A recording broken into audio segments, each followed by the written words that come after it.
Principles of rocket propulsions. A method of reaching extreme altitudes which could contain not only the theory of rocket vehicles but also detailed designs and test results from the two experiments. He was eventually granted 2014 patents on rocket apparatus. Goddard's inventions include the use of a gyroscope for guidance, the use of vanes in the jet stream to steer the rocket, the use of valves in the propellant lines to stop and start the engine, the use of turbopumps to deliver the propellant to the combustion chamber, and the use of liquid oxygen to cool the exhaust nozzle, all of which were crucial to the development of the modern rocket. He launched his first liquid-fueled rocket from Massachusetts on 16 March 1926. It weighed 5 kg, was powered by liquid oxygen and petrol,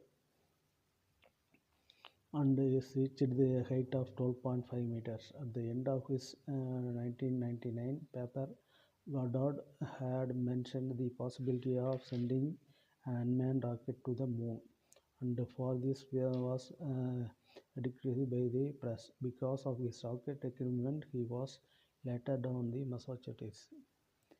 The way Goddard was regarded in the United States, indeed in the way which is this one. The A4 embodied many concepts similar to those patented by Goddard, and it was the first practical and reproducible liquid-fueled rocket. It brought together the ideas of the armatures and dreams, and these were developed within the discipline and urgency of a military program. When the war ended, there was a race to reach both by the Russians and the Americans in the end of the war. The space program in general, the space has been most active and focused in history. The first artificial satellite, first man in space, the first spacecraft on the moon, the first docking of two aircraft, and the first space station.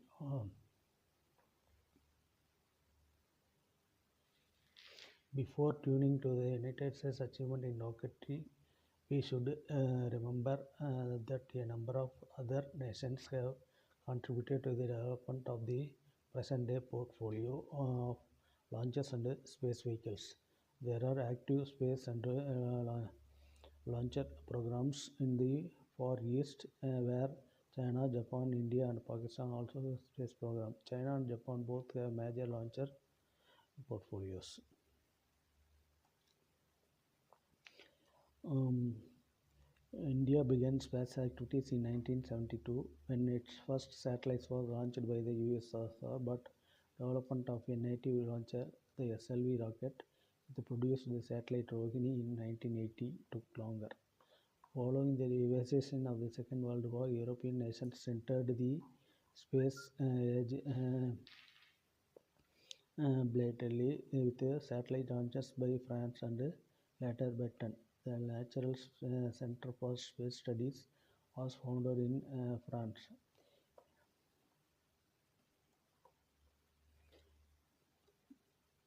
The United States and the dream of Robert Goddard and its final achievement through the will of an American president and people is unique in human history.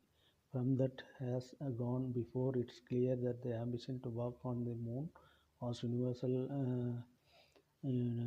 amongst those who could see the way, and it did not belong to any one nation or hemisphere. Nor was the technology exclusive. In fact, the Soviet Union came within the years of achieving it, but it rested with one nation to achieve that unity of peoples without no great endeavor to be achieved. The motion was this one. After the Second World War, the United States conducted rocket development based on indigenous technology and the new ideas coming from the German program involving inter-service rivalry contributed to the difficulties in achieving the first US satellite launch, which was mirrored by the divisions between the different design products in the Soviet Union, although there it was less costly.